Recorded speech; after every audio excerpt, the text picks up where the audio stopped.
Coucou tout le monde.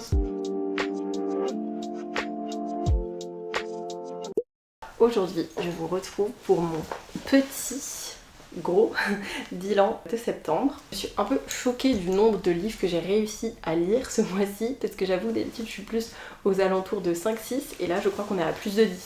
Donc je suis un peu outrée, mais je pense qu'on peut expliquer ça parce que tout simplement j'ai pas encore repris les cours, donc j'ai du temps pour lire, même si je travaille, ça me donne un peu un rythme, mais en même temps, mon temps libre je peux le passer à lire plutôt qu'à réviser. Et aussi parce que je pense que changer de support, je sais pas pourquoi mais ça me fait lire plus vite. C'est-à-dire que je lis à la fois un livre en papier, un livre en numérique et un livre en audio. Donc j'arrive vachement à bien manier les trois et à lire plus grâce à cette technique. J'ai lu à la fois les livres que je vous avais présentés dans ma pile à lire du mois de septembre, mais vous allez voir, il y en a deux qui n'ont pas été lus, les pauvres, parce que tout simplement ils ont été devancés par d'autres livres. C'est malheureux, mais il y a trop de livres qui ont l'air trop bien. Et à chaque fois, je me dis que je ne vais lire que les livres que j'ai en physique dans ma pile à lire pour faire diminuer cette pauvre pile à lire. Et non, à chaque fois je me retrouve à me dire « Oh tiens, ce livre il m'attire trop » et à le prendre sur ma liseuse. Voilà. Je vais d'abord commencer par les livres dont j'avais parlé dans ma pile à lire du mois de septembre et après je vous présenterai les petites exceptions qui sont venues s'ajouter à tout ça. Le premier que je vous avais présenté c'était Games de Okeanos et comme je vous l'avais expliqué, c'était un peu ma seconde chance pour la dark romance. Parce que c'est un genre de livre qui, c'est vrai, me rebute un peu car j'avais eu une mauvaise expérience et donc je voulais un peu réitérer cette expérience justement avec ce livre-ci. Le problème est que je n'ai pas forcément accroché. Alors je ne veux pas critiquer le travail de Océane qui est une personne que j'adore suivre sur ses réseaux, mais c'est vrai que je pense qu'en fait le problème vient plutôt de moi. Et c'est juste que je ne suis pas du tout faite pour ce genre de lecture. Je pense que en fait je n'aime juste pas la dark romance parce qu'il y a plein de choses qui m'énervent et ça représente un peu tout ce que je déteste voir dans un couple et dans une relation. Mais du coup c'est un peu le concept, j'ai l'impression, de ce type de livre là. J'ai pas réussi à passer outre et c'est vrai que j'ai pas passé un hyper bon moment. Après je vais pas trop vous en dire parce que j'ai tourné une vidéo complète à ce sujet pour un peu plus préciser ce qui me déplaît dans ce style de livre et dans ce livre-ci, ce qui a pu me déranger. J'ai pris des petites annotations etc. pour vous en reparler. Mais donc tout ce que je peux dire c'est que je pense que je ne suis définitivement pas faite pour ce style de lecture. Après on peut pas lui enlever, vraiment c'était hyper fluide et je l'ai lu très très rapidement. Même si j'appréciais pas trop, c'est vrai que c'était quand même addictif et les pages se tournaient tout seul quoi.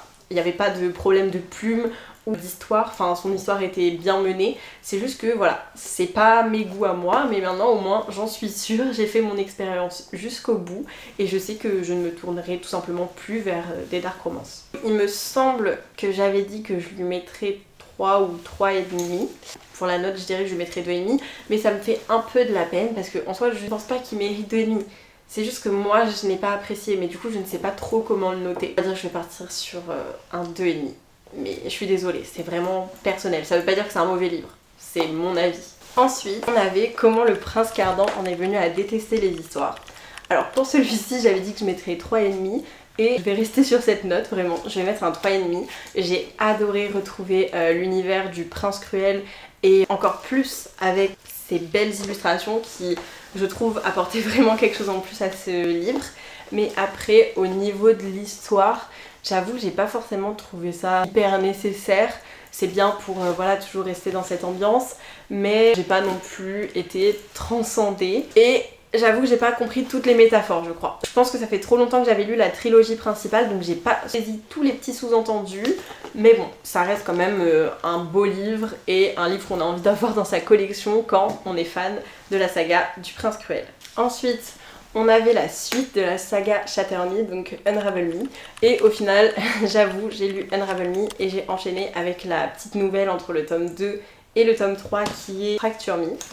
Alors, pour ce qui est de Unravel Me, je crois que j'avais dit que j'espérais que ce soit un coup de cœur ou un 5 étoiles comme le premier tome. Et malheureusement, c'est un 4 étoiles.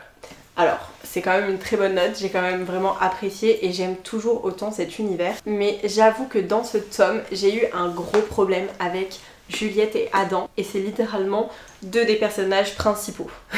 Donc ça a rendu un peu ma lecture laborieuse, dans le sens où Adam, je peux pas me le blairer, ce mec, vraiment, si elle finit avec lui, je pète mon câble parce que je le déteste, qu'on se le dise.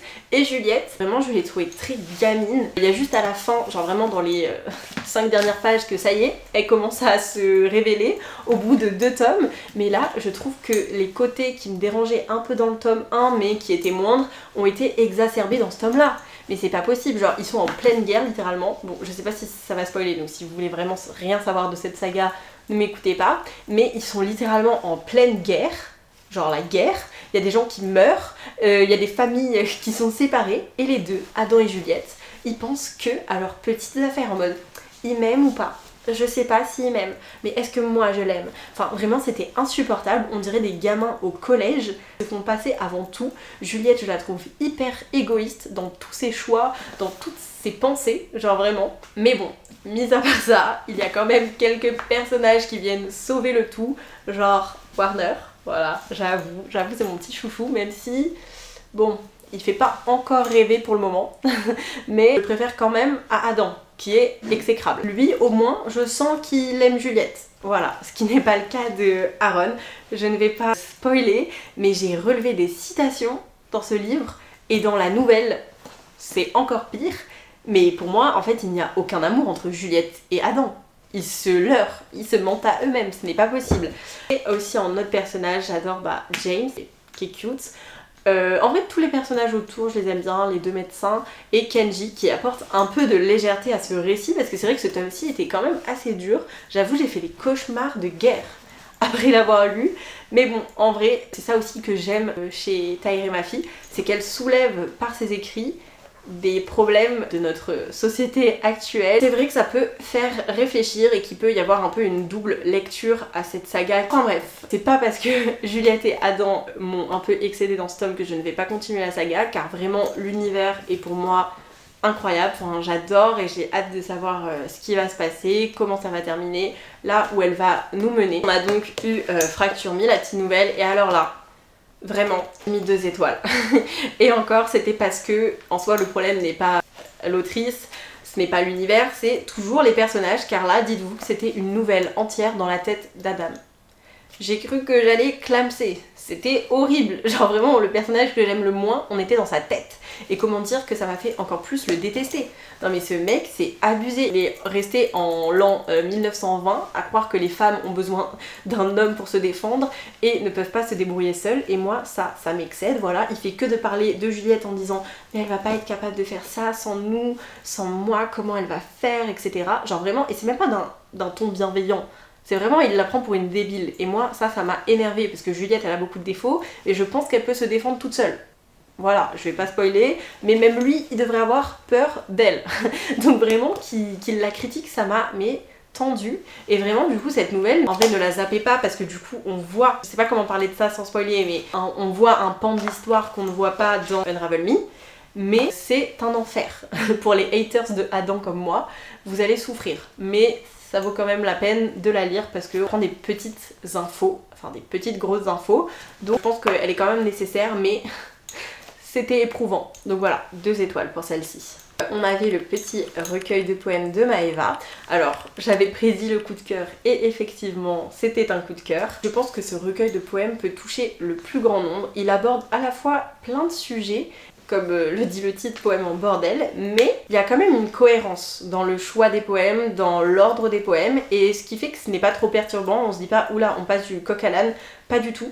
Genre il y a une cohérence globale qui fait que c'est hyper agréable à lire, d'autant plus que la plume est hyper belle et que c'est très touchant. J'ai aussi adoré le fait qu'elle fait beaucoup de références à la mythologie grecque et du coup ça donne vachement envie en fait d'en apprendre plus tout simplement sur les histoires dont elle s'inspire pour ses poèmes pour pouvoir comprendre toutes les petites subtilités du texte et mieux en comprendre le sens tout simplement. J'avoue qu'il y a Mythos, c'est un livre sur la mythologie grecque qui m'attend et bien ça me donne très envie de le lire prochainement pour après relire le poème avec en tête l'histoire du mythe. Je peux que vous conseiller de l'acheter, de le lire et vous serez pas déçus. En plus, il est court, il se dévore et en même temps, on a envie d'y retourner et de relire certains poèmes pour mieux s'en imprégner. Si vous voulez un petit aperçu de ses écrits, vous pouvez aller voir sur son Instagram, elle poste des poèmes.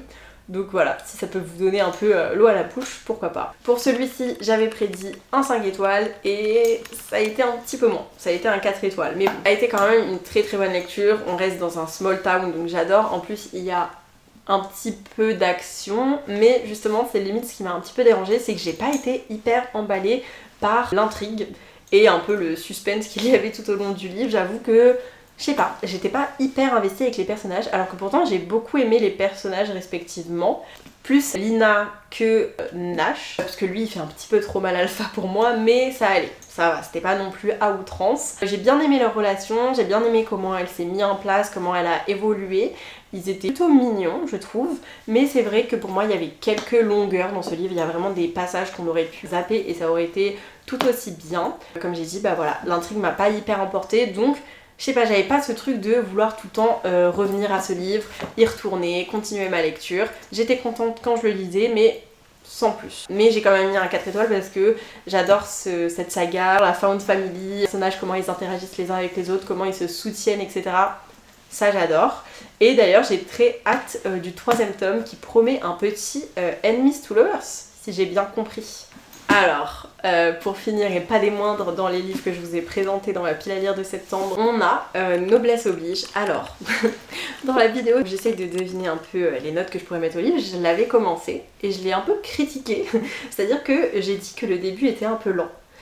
Et donc, j'avais changé ma note, je pensais à la base que ce serait un 5 étoiles et j'avais régressé à 4 étoiles. Eh bien, je me suis fort trompée. Et comme quoi, il ne faut pas se fier aux 20 premières pages d'un livre, car c'était littéralement mais un coup de cœur. Mais un coup de cœur, c'est-à-dire je pense que ça va être une de mes meilleures lectures de l'année.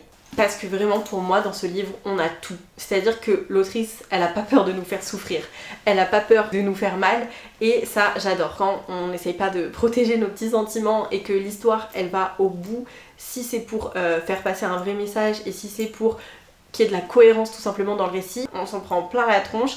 Et ça apporte carrément au récit en fait, ça rend ça d'autant plus cruel et d'autant plus réel. Et c'est vrai que quand on voit le livre comme ça, on s'attend pas forcément à ce qu'il y a à l'intérieur, surtout quand on lit le résumé, voilà, on se dit que c'est une émission de télé-réalité. Ah oui, parce que donc on est dans le cadre d'une émission de télé-réalité en France et c'est comme si la monarchie n'avait jamais été abolie.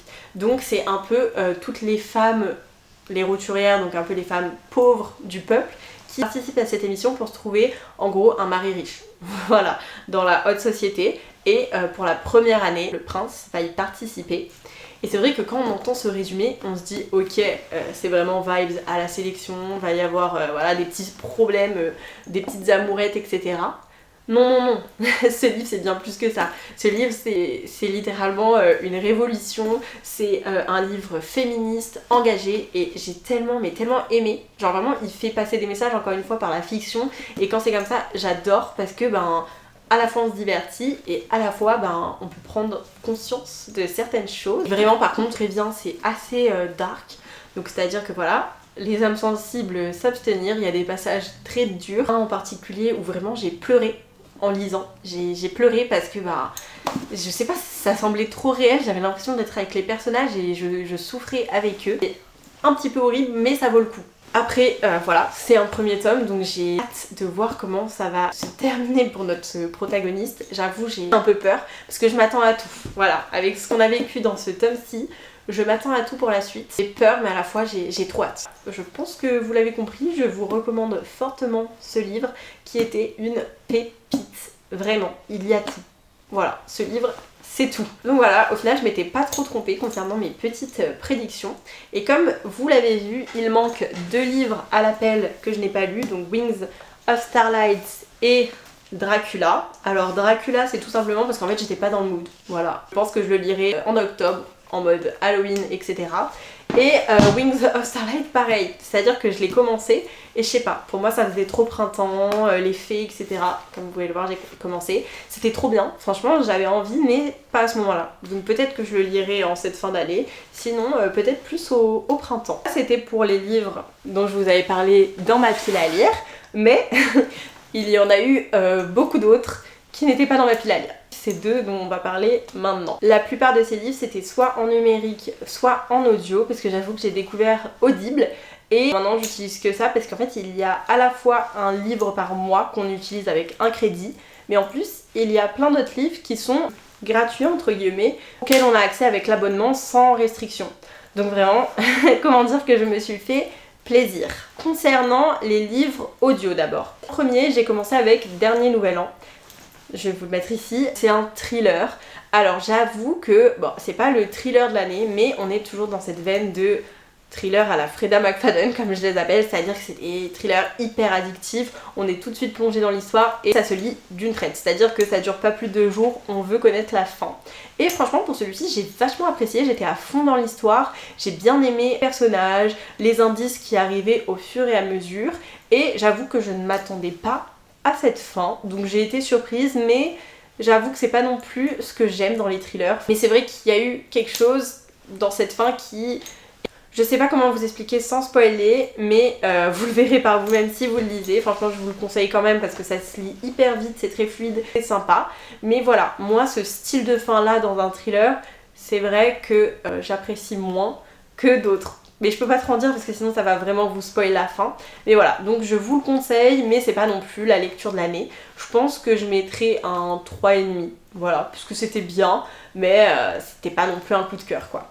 Ensuite, en audio, j'ai eu l'immense honneur d'écouter Campus Agency de Lily Blabla. Alors, j'entends parler de ce livre de partout sur BookTok. C'est vrai que c'est un peu la nouvelle sortie qui a fait vachement parler d'elle. Et franchement, je comprends parce que je rejoins l'avis de la majorité qui est que ce livre était vraiment hyper bien. Vraiment, c'était une romance, mais en fait c'est tout ce qu'on attendait d'une petite romance, c'est-à-dire que le couple est sain, qui est un green flag, et ça c'est tellement rare dans les romances. C'est vrai que on a souvent des hommes qui ont des côtés qui moi me dérangent, voilà, un peu macho, un peu tout ça, et là non. Franchement je trouve que ce mec était un green flag ambulant, voilà, et même leur relation était hyper saine, même à la fin de la fameuse embrouille des 80%, ça a été amené assez...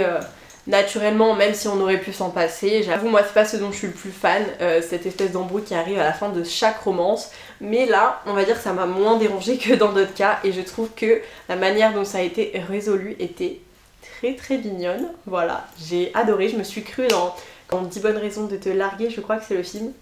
Donc voilà, pépite. Après, je trouve que le petit côté enquête, en vrai, c'est hyper mignon. Bon, c'est pas des enquêtes hyper poussées, on n'est pas dans, voilà, dans un thriller ou dans un truc hyper psychologique, mais j'ai adoré, ça ajoute un petit plus au récit, ça ajoute un petit enjeu, pas non plus hyper marqué parce que je m'attendais un peu au plot twist, mais c'était quand même sympa et je trouve que c'était une bonne idée tout simplement. Et ce truc d'agence, etc., le fait que ce soit bah, voilà, sur plusieurs tomes avec différents personnages, ça va être très sympa de voir chaque côté de cette petite agence vis-à-vis de chaque personnage. Je sais pas si c'est très clair, mais là par exemple la protagoniste qu'on suivait, elle était plus dans lire les expressions faciales, etc. des gens, alors que celle du prochain tome, elle est plus en mode enquêtrice, etc. Donc je pense que ça va être super sympa de découvrir au fur et à mesure les différents personnages qui d'ailleurs sont tous très mignons. Franchement j'ai adoré la Found Family, elle est top. Cette lecture était juste hyper saine. J'ai mis 5 étoiles parce que franchement j'ai rien à redire, c'était vraiment cool et je vous conseille de la lire si vous cherchez une petite romance universitaire pas prise de tête, c'était vraiment sympa. Et pour finir, en livre audio, j'ai lu la romance d'une accro à Noël, parce que voilà, c'était dans les livres gratuits sur Audible, et franchement, bah je m'y attendais pas, mais j'ai adoré. Genre j'ai lu ça parce que je me suis dit bon allez ça va être sympa, et vu que j'avais jamais trop lu de livres de Noël, je me suis dit on se lance, et je ne suis pas déçue. Franchement j'avais l'impression de voir un film de Noël, mais en livre, et en plus de l'écouter du coup je sais pas, c'était hyper sympa, ça mettait dans une petite bulle cocooning et tout, j'ai adoré. Encore une fois les personnages étaient sains, le couple était sain, et je les ai adorés ensemble alors que vraiment l'histoire était super courte, donc j'avais peur que la relation ait pas le temps de se développer de manière naturelle, mais là franchement je sais pas, j'ai trouvé ça hyper naturel, hyper spontané, et j'ai cru à leur relation mais de fou, et j'ai adoré, et ça m'a vraiment donné envie de lire les 2 prochains tomes alors qu'à la base je lisais ça vraiment comme ça pour voilà, cuisiner etc. en même temps. Et bah voilà, surprise, mais c'était une très très bonne lecture. Je pense que je mettrais 4 étoiles parce que voilà, c'est pas non plus il se passe pas grand chose, c'est un petit truc cosy. Non, je pense que je mettrais 5 étoiles, la vérité j'ai trop aimé en vrai. En fait j'ai adoré la relation entre chaque personnage, même la protagoniste avec sa famille, etc. Enfin, l'univers était juste incroyable. La petite ville de Snowflakes Garden, je sais plus comment ça s'appelle, mais j'ai adoré. Donc voilà, je vais pas m'empêcher de mettre un 5 étoiles sous prétexte que c'est juste une petite romance de Noël. Je lance un 5 étoiles, ce sera un 5 étoiles. Les livres audio, c'est tout. Ensuite, il y a eu les lectures en numérique que j'ai lues sur Makobo. Alors, en premier, on a eu le livre événement, vraiment, dont on entend parler de partout également, que ce soit sur le BookTok US ou français. C'est The Pumpkin Spice Latte. Waouh. J'ai du mal à le dire, mais vraiment ce livre, c'est tellement une dinguerie qu'il est en rupture de stock. Je voulais me l'acheter parce que je le trouve trop beau, mais malheureusement, je n'ai pas pu mettre la main dessus. Je crois qu'il a été en rupture directement quand il est sorti, donc je suis rabattue sur la version numérique. Eh bien écoutez, j'avoue que j'ai été un petit peu déçue. Donc, pas pour l'ambiance automne, parce que moi vraiment, je suis une grande fan de l'automne, je pense que vous l'aurez compris, je le répète à chacune de mes vidéos, mais c'est vraiment ma saison préférée et cette atmosphère, je l'adore, donc tous les livres qui sont autour de l'automne, j'avoue qu'ils vont directement tirer. Et là, donc le problème c'était pas du tout ça, on retrouve la vibe de l'automne, vraiment on s'y croit, on est dans un petit café, c'est une petite small town, et voilà, la vibe est parfaite, mais... C'est tout ce que j'ai aimé dans ce livre en fait, la vibes, vraiment. Et les petits gens dans le village, j'aime bien cette ambiance village, de toute façon à chaque fois. Mais les deux protagonistes, alors la fille, je l'ai bien aimée, mais le mec, franchement j'ai pas pu. Et en fait l'intrigue de ce livre m'a dérangée. Peut-être un peu spoilé, bon, c'est pas un énorme spoil non plus, mais si vous voulez rien savoir de ce livre, peut-être... passé. Il faut savoir donc que dans ce livre, le principal problème est que l'ex du protagoniste masculin l'a abandonnée parce qu'elle voulait retourner à la ville et pas rester voilà, dans cette petite ville perdue, etc. Et donc le mec, vraiment, tout le long du livre, il ne fait que de parler de son ex. Et moi, ça c'est un truc rédhibitoire, c'est-à-dire que pour moi, si tu as un problème avec ton ex, si ce n'est pas fini avec ton ex, si tu penses toujours à elle, t'as toujours des sentiments pour elle, que voilà, ça te perturbe encore quand t'entends son prénom ou que tu penses à elle, eh bien, mais va en thérapie en fait. Va voir un psy, va en parler, va régler tes problèmes, mais ne te remets pas en couple. Ne rentre pas à nouveau dans une relation. Ne fais pas rentrer quelqu'un dans ta vie si tu n'y es pas prêt. Du coup, moi ça m'énerve dans la vraie vie, mais alors le lire dans un livre, ça m'énerve encore plus en fait. Vraiment, je lis pour le plaisir, pas pour voir des choses qui me rendent hystérique dans la vraie vie. Donc vraiment, de lire ça, ça m'a saoulée. Le mec qui m'a saoulée, c'est bon, on a compris, mon ex. On a compris mec, vraiment, genre passe à autre chose. Ou alors, je sais pas, va avoir une explication avec ton ex, comme j'ai dit, va chez un psy, mais ne fais pas chier la pauvre petite dame qui vient d'arriver dans le village et qui est contente, qui est trop mignonne, qui a son petit café. Enfin vraiment, ça m'a trop énervée et du coup bah j'ai pas forcément réussi à m'accrocher à leur relation parce que j'y croyais pas vu que pour moi en fait le mec était clairement encore sur son ex, voilà, jusqu'aux 3/4 du livre il ne fait que parler de ça. Donc pour moi en fait la relation n'avait même pas lieu d'être entre deux. Ça m'a un petit peu gâché ma lecture mais mis à part ça en soi c'était mignon.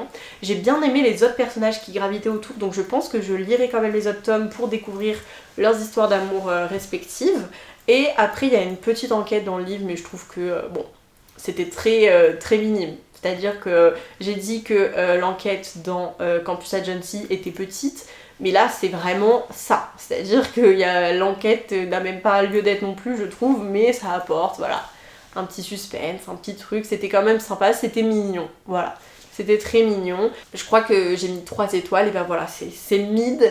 Mais mid qui tend vers le bas à cause de cet homme en fait. Voilà, le problème. C'était juste le protagoniste masculin. Je pense que s'il avait pas été là, ça aurait pu être plus parce que la vibe était incroyable. Aussi, il était très à se prendre la tête pour rien en fait. La protagoniste féminine communiquait, elle lui disait non mais t'inquiète, elle le rassurait, etc. Et lui, même après ça, il était en mode non. Mais non, je la crois pas. Bah en fait, comment tu veux avancer dans la vie alors mon coco. Enfin bref. Il m'a énervé, je pense que vous l'avez compris. Mais mis à part ça, c'était quand même un bon petit moment de lecture qui se lit assez rapidement et qui met dans un petit mood automnal. Ensuite, en numérique, oh là là, mon deuxième coup de cœur de cette vidéo et je pense, encore une fois, de l'année, je pense que ça va être une de mes meilleures lectures de cette année, c'est Caraval. Je sais, je m'étais dit que je n'allais pas commencer de nouvelles sagas. Donc déjà de 1, je m'étais dit que je n'allais pas lire de livres qui n'étaient pas dans ma palle physique. De 2, je m'étais dit je ne commence plus de nouvelles sagas parce que je dois d'abord finir celle que j'ai. Mais bon, j'ai craqué. J'avoue que je sais pas, cette saga déjà elle m'a attirée depuis un moment. Et il y a un soir, j'étais dans mon lit et je me suis dit mais en fait, c'est ça que j'ai envie de lire. Genre là maintenant, j'ai envie de lire Caraval. Et du coup j'ai commencé et j'ai pas pu m'arrêter. C'était trop bien. Genre franchement, il y a de la magie, c'est un univers comme je trouve on trouve dans aucune autre saga. En tout cas, j'ai jamais lu un livre comme ça avec une magie, mais voilà ce côté un peu pas forcément cirque, mais plutôt illusion. En fait, c'est ça le concept de Caraval, c'est que tout n'est qu'illusion et franchement ça nous transporte et je trouve que l'autrice elle a trop réussi grâce à ses descriptions etc à nous transporter dans cet univers et c'était juste incroyable, j'avais pas envie d'en sortir, j'ai dû me retenir pour ne pas commencer le tome 2 directement à la suite, mais je pense qu'il va y passer en octobre, c'est même sûr parce que j'ai commandé le calendrier de l'Avent Caraval. Oui voilà, avec la nouvelle de Spectacular, donc ça veut dire que j'ai 2 mois pour lire le tome 2 et le tome 3.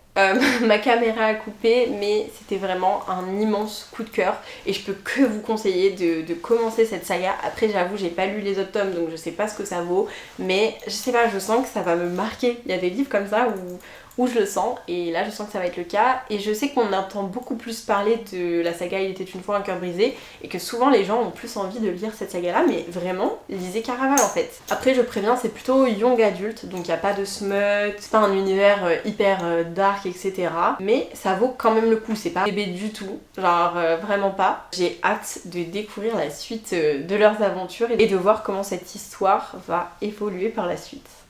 Et pour finir cette vidéo, le dernier livre est Dawn and Dusted. Alors lui aussi je l'avais pas mis dans ma pile à lire parce que je crois que je ne l'avais pas encore reçu, mais dès que je l'ai reçu, je l'ai lu parce que vraiment je l'attendais depuis trop longtemps. Je ne sais pas pourquoi, parce que j'avoue que les cow-boys à la base c'est pas trop ma came, parce que comme je vous ai dit, les hommes un peu trop à l'alpha, je n'aime pas trop, et c'est vrai que c'est un peu le cliché qu'on a du cow-boy, mais je vous annonce que cette lecture a été tout simplement un 5 étoiles, voire un coup de cœur. J'ai un peu du mal à mettre des coups de cœur aux romances, mais en vrai de vrai si, je pense que je vais mettre un coup de cœur parce que j'y repense des fois et je me dis que j'ai trop hâte de lire le tome 2. Donc on va mettre un coup de cœur, ou un 5 étoiles, entre les deux. C'est pas au niveau de Caraval, mais c'était quand même incroyable pour une simple romance sans action, plot twist, etc. Comme je vous l'ai dit, on est sur une romance cow-boy, donc small town, etc. Alors moi, vous savez que small town, on a déjà mon cœur.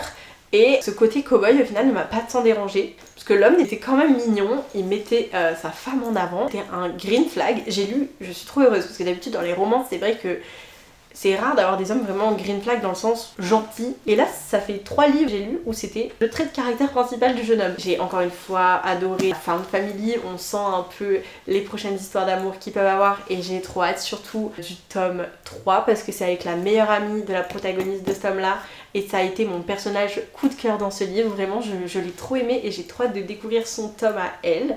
C'était un brother best friend là. En général, cette trope, j'aime pas trop parce que c'est souvent juste le frère qui est gronchon et qui dit non, toi sors pas avec ma soeur. Et là, bon, c'était un petit peu ça, je vais pas mentir, mais je sais pas, il y avait autre chose, il y avait un truc en plus qui fait que j'ai pas pu le lâcher, je l'ai lu littéralement en 4 heures. Je pouvais pas m'arrêter en fait, j'étais à fond avec les personnages alors que pourtant voilà, il se passe pas non plus énormément de choses, ça reste une romance donc il n'y a pas de gros retournements de situation, mais j'étais attachée aux personnages, à leur dynamique de groupe, leur dynamique de couple et vraiment ce que j'ai adoré dans ce livre, déjà de 1, il n'y a pas de crise des 80% et ça c'est très rare et donc j'étais tellement heureuse, vraiment j'attendais et tout, j'étais en mode bon, qu'est-ce qu'ils vont nous trouver cette fois? Et en fait pas du tout, il n'y en a pas eu. Donc si vous êtes comme moi et que vous n'aimez pas la crise des 80%, ce livre est fait pour vous. Et la chose que j'ai mais le plus appréciée dans ce livre, c'est la manière dont Luc parle et pose ses yeux sur Amy. C'est-à-dire que souvent dans les romances, il y a tout de suite ce truc d'attraction physique entre les personnages. Donc ils vont se frôler et ils vont directement dire « Ouh là là, ça me fait des papillons dans le bas du ventre ». Et là, pas du tout. C'est-à-dire que pendant les 3/4 du livre, il ne parle ni de son corps, ni de ce qu'il aimerait faire avec elle, etc. Ou alors très peu et c'est subtil. La relation elle est beaucoup plus tournée sur les sentiments et ce qu'ils ressentent l'un pour l'autre que pour l'attraction physique qu'ils ont l'un envers l'autre. Contrairement aux romances dont je vous ai parlé, quand ils se frôlent, ça va plus être sur waouh, je ressens quelque chose pour elle, ça me fait quelque chose, mais dans le cœur. pas ailleurs, vous voyez. Et ça j'ai adoré, même quand il parle d'elle, je trouve qu'il la traite pas forcément comme un objet, il va pas dire waouh elle est juste belle. Il va voir plus loin. Après peut-être j'ai idéalisé la relation et le livre, mais moi de ce dont je me souviens en tout cas de cette lecture, c'est que voilà, c'était pas tourné que autour du physique et de l'attraction, que vraiment leur relation s'est formée comme une vraie relation. Bref, voilà, j'ai adoré cette histoire et croyez-moi bien que en octobre, je vais vite me lire le tome 2. C'est le dernier livre que j'avais à vous présenter pour cette vidéo. J'espère que ça vous aura plu et que vous aurez hâte de suivre mes prochaines lectures. Je vous fais des bisous et je vous dis à bientôt.